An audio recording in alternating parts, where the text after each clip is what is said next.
If you're vulnerable to psychic damage from roguish language, stay away from these gibbering mouths. But if you intend on listening to this podcast about enriching your fantastical group hallucinations, you're too far gone already.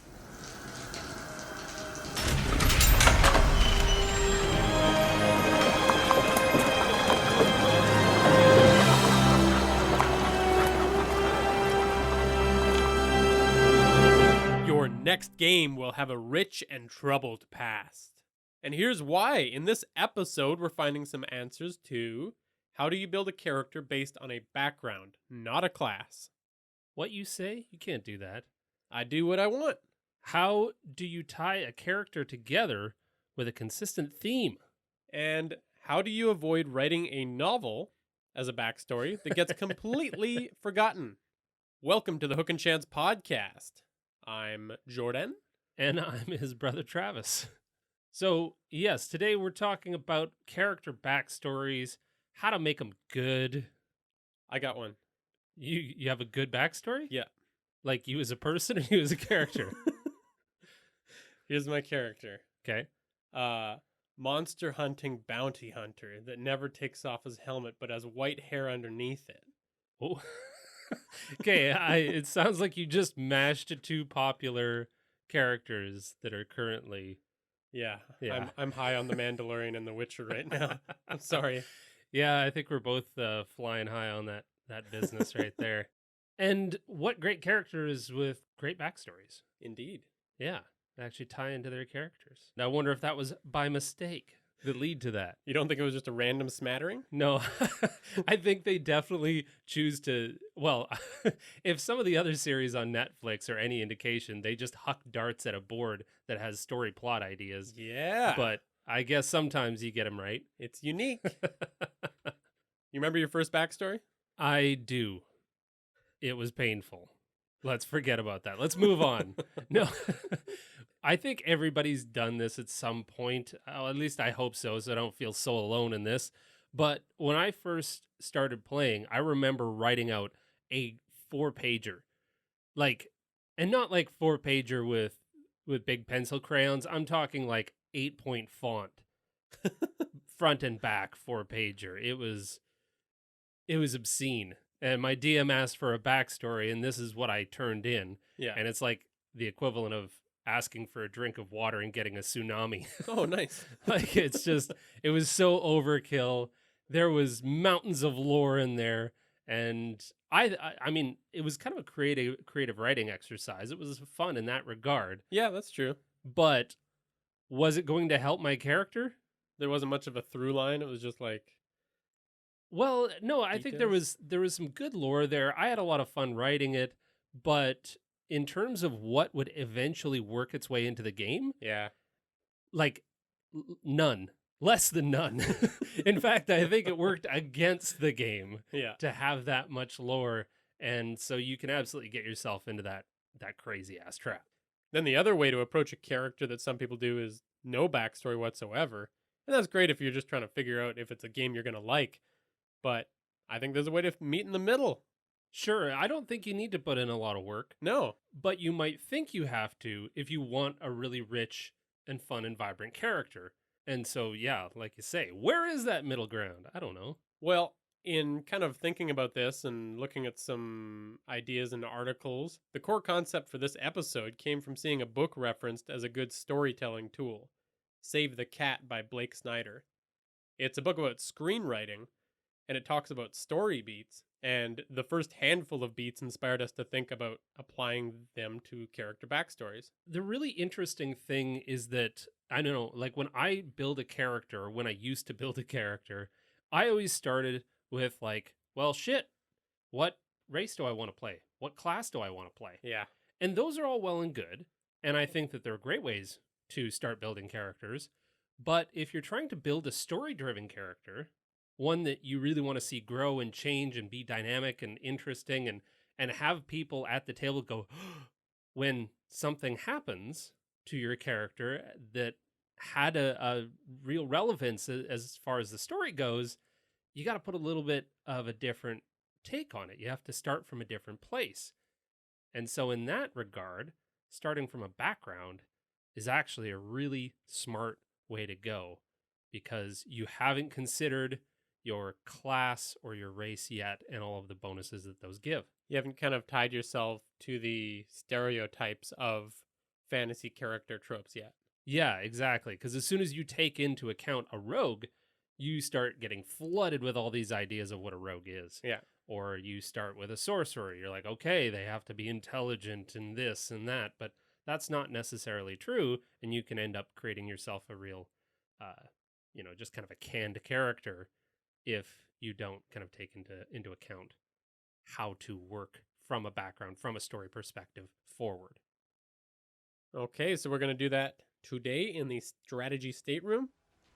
I believe so. Let's head that way. This is the strategy stateroom, where inventive and cunning tactics are crafted for when they're needed most.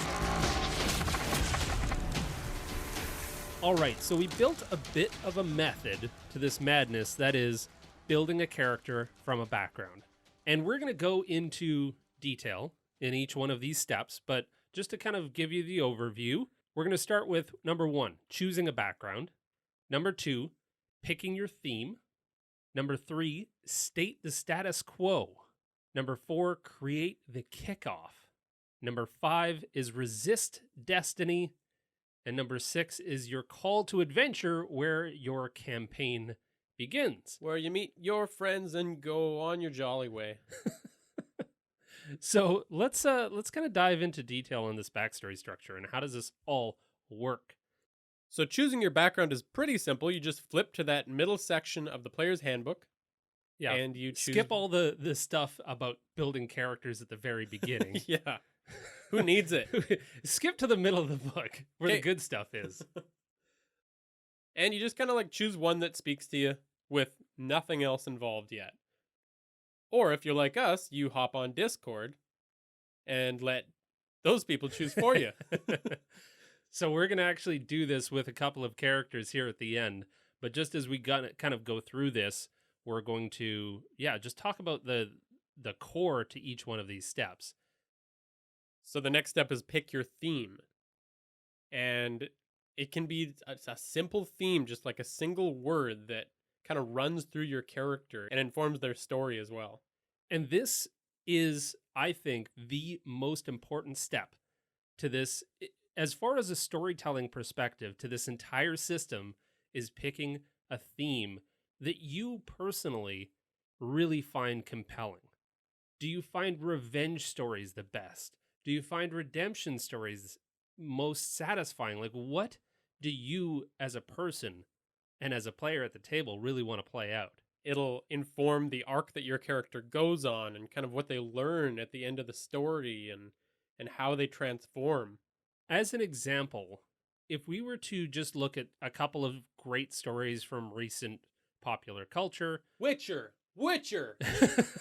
If it wasn't clear before, Witcher has been running through this household like a virus. But what would be a really good summary of the theme of Witcher?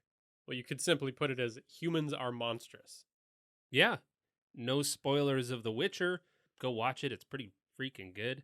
But, I mean, that's kind of the theme that runs through the games and runs through the books and runs through the show as well, is that, The Witcher hunts monsters, but often encounters the most monstrous behavior from humans. And that's that's kind of where that dramatic tension comes from. And so that plays a role in every interaction of that character. Yeah. And the beliefs of that character and everything. And you can build a lot on what has that character been informed by and what has made that character become a fully fleshed out character because of that one theme. Another good example would be, for instance, the new Joaquin Phoenix film, The Joker. The Funny Boy. That was not a funny movie. Oh, that was a dark film. But the theme that runs through that one would be that visibility. Again, if you've seen the film, no spoilers here, but as far as that character goes, a lot of being seen and being recognized and being felt and heard was at the core of that story. And so the Joker was essentially molded by that. And unfortunately, that one didn't turn out for the better. Hopefully, The Witcher takes a different path.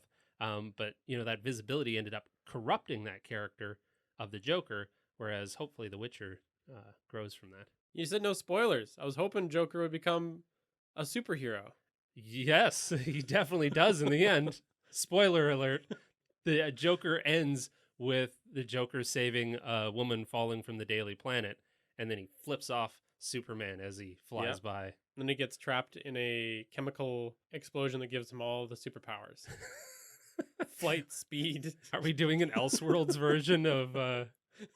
Anyways, as a recap, pick your theme, because this is probably the most important step that you can possibly do for your character going forward. And it's going to really help you build on the rest of these steps. So what's the next one? State the status quo. So what does their life look like before the adventure? And you've heard us talk about this before, about how we need kind of a downer in order for there to be improvement and redemption and all of these like growth opportunities throughout the rest of the story. Typically, the status quo has to be something that isn't great so that they can improve it. There's something wrong with their status quo. Yeah.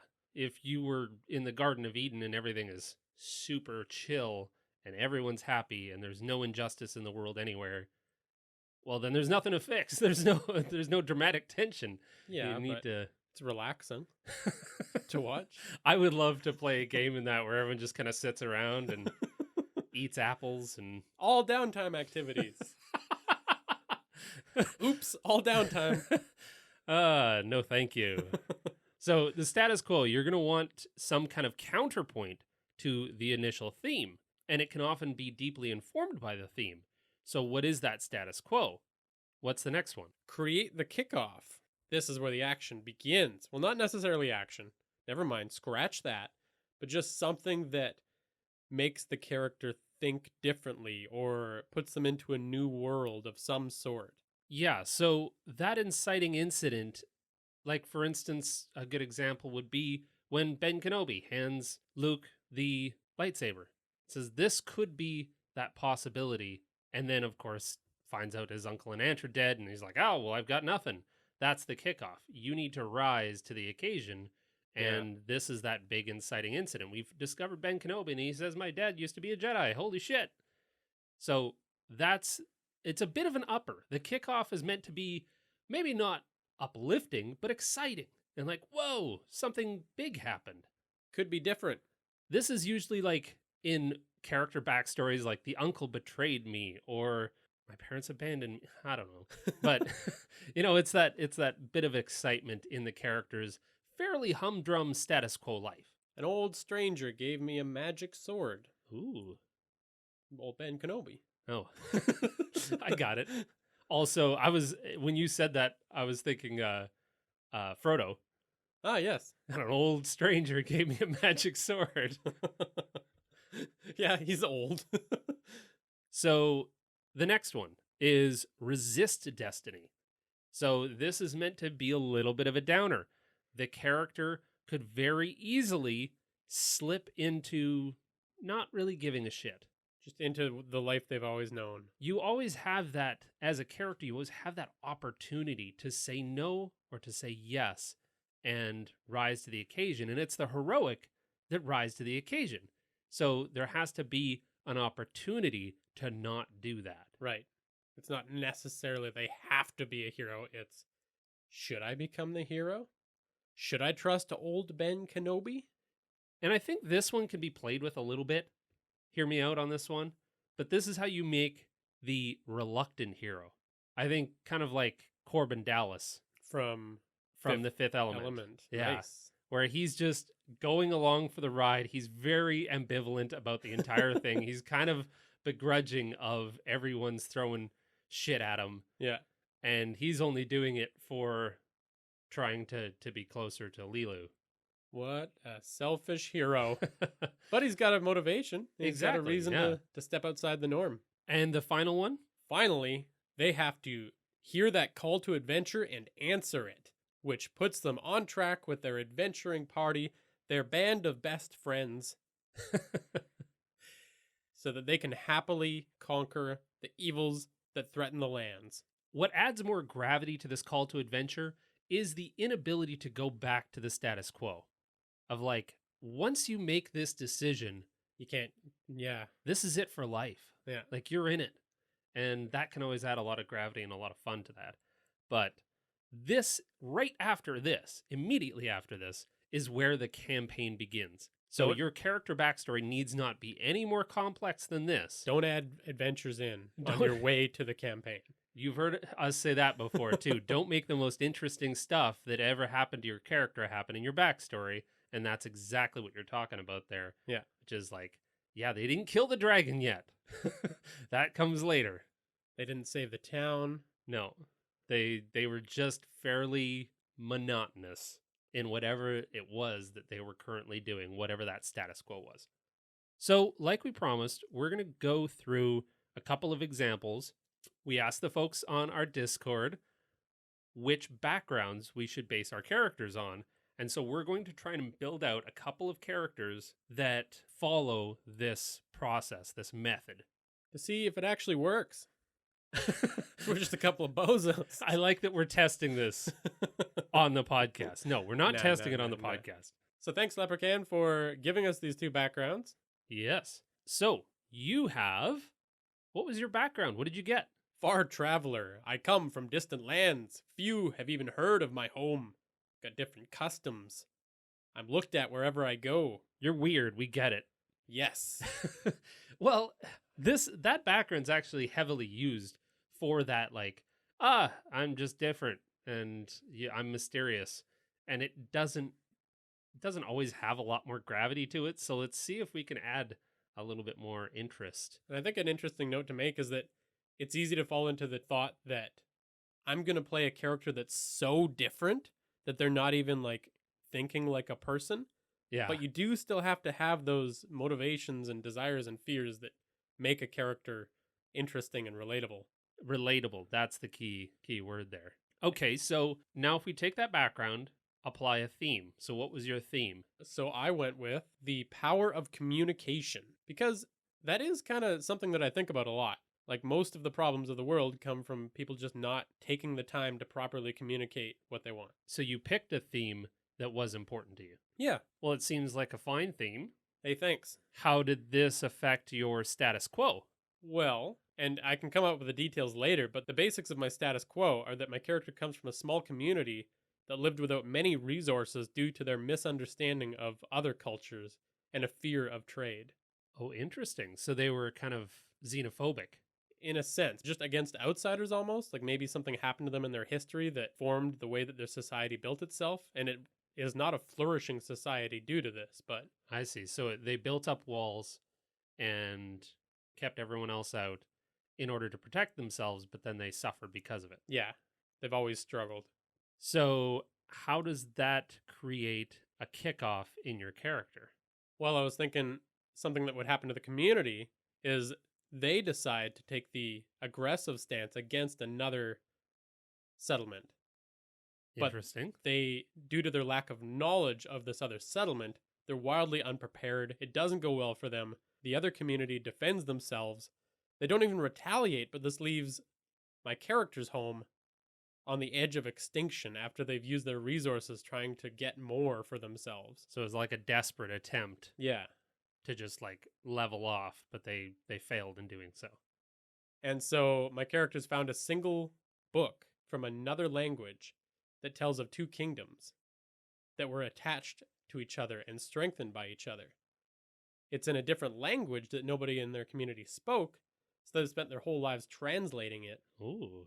and nobody's ever paid any attention to them because the kind of character that I've created is kind of that like doesn't put effort into the life skills that everyone else in their community encourages, but they're doing this weird thing that nobody understands. Interesting. So your character still got that bit of an outsider bent even within their own community. Yeah. And you have a book. Yeah. You have an actual physical item that maybe your character is going to protect with their lives at all costs. I was thinking later down the line when I'm coming up with those character traits, that's their bond. Yeah, protect that book. Very good. It taught them their way of life. How does your character resist destiny? Well, their community is starving, but keeps insisting to them that the outside world will strike at any weakness they show, that they can't give them information. It's going to be worse for them if they reach out. Okay. So then the question is, will the hero slip back into the life they've always known and trust these people, or will they seek something better, risking disaster for themselves? Everything in their community is telling them to stay, help the community, but they know that this is going to ultimately doom them. So it's that or go out and brave the Unknown and the dangerous in order to seek help. Well, not just seek help, but seek different ways of thinking, Okay. different ways of running a community. And that call to adventure happens because their community is telling them, if you go, that's it. Oh, Like, you're I not see. being let back in. Yes, that's the permanence of that decision, Yeah. that heroic decision. And of course, they answer the call to adventure. They set it on their own. There might be a little bit of drama there in the way that they leave their community, and they're ready for a party. Well, that's pretty good. That's great. A couple of thoughts about your character. You have a couple of different wants there. You have a book that you have to protect that informs, like you said, a couple of bonds. You might have some flaws around the personality that they would have grown up with, having come from such an insular kind of society. I was thinking, like, with flaws, because they weren't listened to so much growing up about just any time they had a different kind of idea. Yeah. They really don't like it when people don't listen to Mm. anyone, even others in their party. So maybe they seek revenge anytime an NPC shows that same, like, I don't care what you have to say. Yeah. Yeah. Like a respect is a real Yeah, bond or ideal. but they take it too far sometimes, maybe. Understanding and yeah. Gotcha. As far as classes go, I think this character would fit a bard really well. Because the bard's kind of, Yeah, like you're a talker, you're a communicator. That screams to me bard. What else did you have in mind? I was thinking it could super easily be a wizard as well. Wizards can be anybody. Yeah. True. But I think there's some fun ideas with some of the other classes, like maybe they're a warlock, and that kind of ties into their call to adventure, finding that patron that's like, there's more out there. Yeah. Or they could be a rogue very easily. Ooh, that's interesting. Immediately there, you've thrown rogue into a very counter Typical to rogue. the typical rogue archetype. So you've created something wholly unique of a rogue, even though that's, yeah, you did not come at it with that, I'm going to make a rogue in mind. Yeah, yeah. What about, how would you play some of the big and small needs and wants of this character, like the short-term and long-term kind of goals that the character has? Well, I think the long-term goal is to bring prosperity back to their home and new ideas and find a way to even be able to communicate those ideas when they get there. Because they know they can't just like find the way and bring it back. So it's definitely, they're going to be grappling with that the entire time. So they're going to be seeking out scholars and knowledge and maybe ancient cultures. Yeah. And Yeah, how they histories and yeah. and that's going to be hopefully really helpful for whatever DM this character would be playing under, because the DM always is looking for ways to share world information, and if I'm asking the whole time, that's Well, absolutely. Like as a DM, you're always looking for this opportunity that isn't just the slap you in the face kind of exposition. yeah. I'd like a beer. Well, let me tell you, in this area, the beer doesn't come from. Let me explain the last 500 years of backstory that I've created for this campaign, because there's no other way that I'm going to be able to slip this in. Give me a beer, I punch him in the face.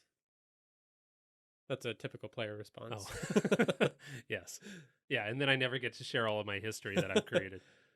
Smaller wants, this character wants to learn languages, and I think it would be kind of cool as a first goal would be to learn the magic of understanding all languages, because I think that's a spell. Yeah. Comprehend languages. So maybe they've read about that in the book or heard of it, and Yeah. Yeah, that's good. Well, that's a pretty good character. Thank you very much. I could definitely play this character. Let's go back to the top and figure out what you came up with. So, what background did Leprechaun give you? Well, I have Waterhavian Noble.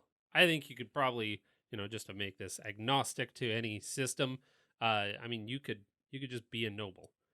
And so even if this noble kind of grew up in Waterdeep, um, I'm kind of thinking among, say, a family that's entrenched in money lending or some of those really kind of prosperous, wealthy ways of being, Yeah, and has all of the finer things in life as a noble. right on. I got that typical I'm used to being on top mentality. Yeah. So, what theme did you get from that? Well, I went with a very stereotypical theme here. Bear with me. So, as a noble, happiness doesn't come from material possessions. All right. So, really, if this character has always grown up, I firmly believe that myself. I think that's a really fun thing, especially in these kind of rich, grandiose fantasy settings. There's always people that are exceedingly wealthy, and then there's like the farmers, and so you have that contrast Yeah. visible all the time throughout games, usually to play off of. Yeah, that character would play off of, I mean, the one that I came up with, even.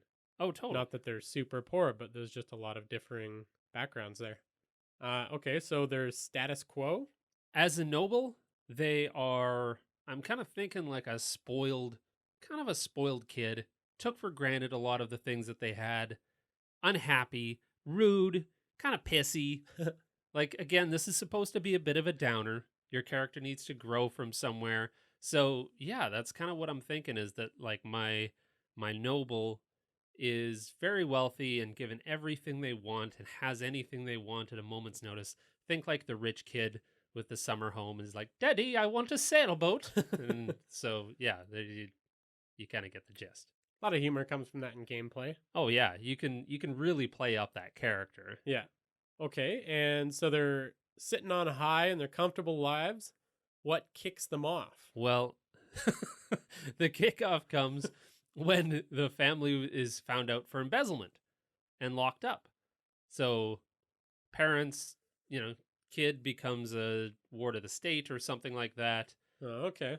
Because again, there's more greed. I've already figured out that money and material possessions are the end all be all.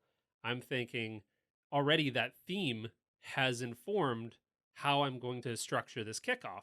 The real call here, or the need, is that in order for the parents to be released, they have to be repaid. The state has to be repaid. Okay. Waterdeep has to be paid off in order to let them out of jail. They don't have any remaining allies on the outside. Or assets. Yeah. All of their assets were frozen and repaid, and there's still a debt to be repaid, something like that. And so now this character has nothing, but is told by another bar patron, hard work with one's hands and adventuring pays honestly. So with this character having lacked any kind of skills or any real world experience, now has the problem of, how do I get my parents out? I don't have any money. I don't have any assets. How does one do this? Chop chop, cheerio, give me 1,000 gold, please. And then he gets smoked by somebody on the street and just has no idea about how to survive and live in the world. And somebody has a little bit of sympathy for them and kind of gives them a few. Yeah, some old grizzled bar patron is like, "Hey, not going to get far like that." Yeah, don't be an asshole. Well, who are you? I'm an adventurer. Okay, this could be another person in the party. Yeah, that's true. So now all of a sudden I've got some real bonds there to the rest of the party. And if nothing else, it at least gives the DM something to work with in the world. You've given them an NPC already. Yeah. So then they resist their destiny. Of course, there's this like question of, well, I don't have the skills to do this. I will die. I am nothing like this grizzled bar patron.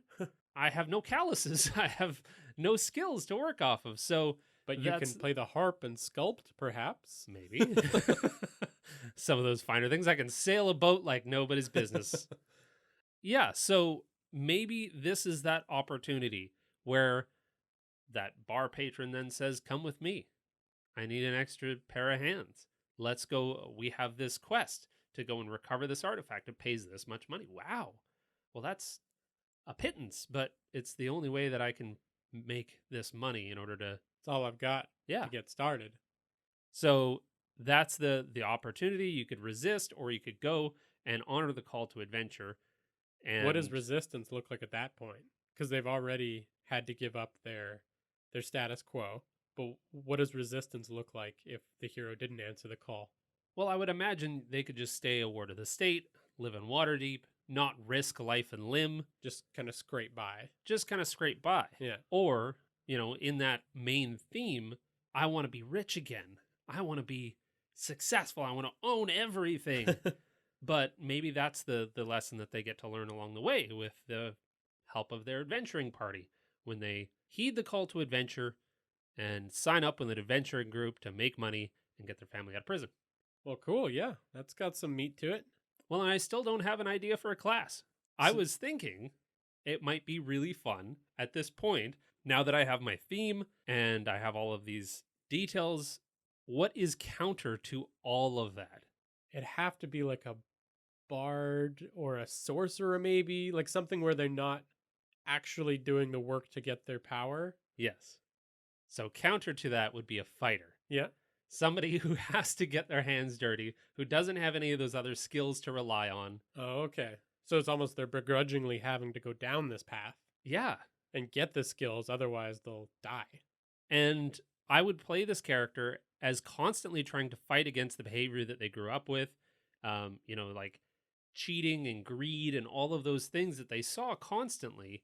They're trying to wrestle with, do I take the short and easy route and go for the most amount of money, the quickest route to getting what I want, or do I learn something along the way? And yeah, that morality that affects every single decision that they make in the game is how quickly do I take the short route or do I take the worthwhile route? But I would probably play this character as a fighter, Interesting. Cool. like against all of their better judgment. Yeah. So what do they want? They want to release their family. Yeah. That's kind of their end all goal. Probably a huge amount of money that they have to try to amass. Everyone else in the party is going to be splitting the loot evenly, and they're going to be buying cool stuff. And this character has to choose again. Greed. Do I outfit myself now to survive better, Yeah. or And do that's- I save that money to? That's not even just a greedy decision. There's some practicality to that toss up. Yeah, it's a self-preservation thing, and maybe throughout the course of the story, my character might decide that his parents belong in prison. Interesting. And there's a lot of character development opportunities that I can make in the moment as I play through this character. Yeah. And I think just as like a role-playing perspective, I would probably play them as a dandy. Like a real doesn't like when the party has to go into the sewers, like resists it. Yeah. And so every time those come up, like an adventurer has to go into gross places. That's just the way this happens. Or at least expressing that displeasure. Exactly. Because So again, you don't want to dive too deep into the resisting it and making everyone else do the work of convincing you. But it can be an interesting conversation. well, absolutely. It doesn't have to even be a conversation with the rest of the party. This is just I'm making a character defining decision every time I choose to go into the sewers and fight those diseased rats. Yeah. And so you're actually able, as playing this character, to highlight how gross the scenario is in most adventuring games, because most people play tough, rough barbarians or like heroic adventurers. Well, this person isn't heroic. This person is heroic against their better judgment, against their baser instincts. Yeah. I think this character has a lot of potential to highlight that dissonance. They're no Witcher. That's for sure. No Witcher. All right, so just recapping. Choose your background, pick your theme, state the status quo, create your kickoff, shy away from that destiny, and then yield to the call of adventure. And begin your mighty quest. Hopefully that was helpful. Yeah, it was fun, at least, to I build a don't new know. character. try building a character with a background and let us know what you think. See if you can build something that is really close and near and dear to your heart that you think will have a lot of potential to help your DM and help your party and grow them together by using this method. And again, there's more details that you can kind of add to this, but getting this down was surprisingly quick and easy. Oh yeah, this didn't take more than 10 minutes. Like when I'm building a character from nothing, it's usually really challenging for me because I'm trying to like just come up with random ideas and plop them on the page, but working from that theme made it smooth. Yeah. And created a character that wasn't a trope or an archetype. Yeah. Well, let's move on quickly. We're going to try something a little bit different. What we found over the course of making this podcast is that we have a whole bunch of other ideas for segments, but they just don't make up the meat of what a really good episode is hopefully all about. So we have all of these other little things that we're going to try and attach on the end. One of them, you've heard before, is the Temple of Inspired Hands. So we got something cool to tell you about. This is the Temple of Inspired Hands, where amazing products and revolutionary ideas are brought to light. So as we were talking and thinking and scheming about Backstories, we stumbled upon a Kickstarter that was epic. Called Better Backstories. It's a 64 card system for drawing character details by Jay Stilipek. And what's so neat about this is that it was just a quick and easy system that's on Kickstarter that you can basically flip out a card, and it has a whole bunch of different prompts. Definitely check it out. What I thought was really cool about it was that the DM can use it after the character's been created to just add little details and flavor to NPCs. And so right now, this is available for $5 US for the PDF or $10 US for the printed copy. They've already surpassed their goal of $4,000 by another $24,000. That's pretty dang good. So they just smoked their goals. So great job, Jay. So there's some value here.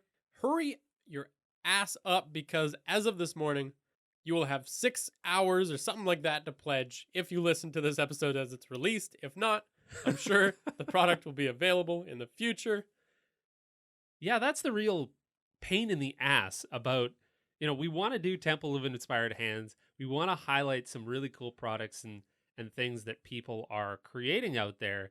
But Kickstarter is just a real kicker because every time we find something that we're like, oh, hell yeah, we're going to back this. And then it has like 5 hours to go. And it's like, well, we can't talk about that on the podcast.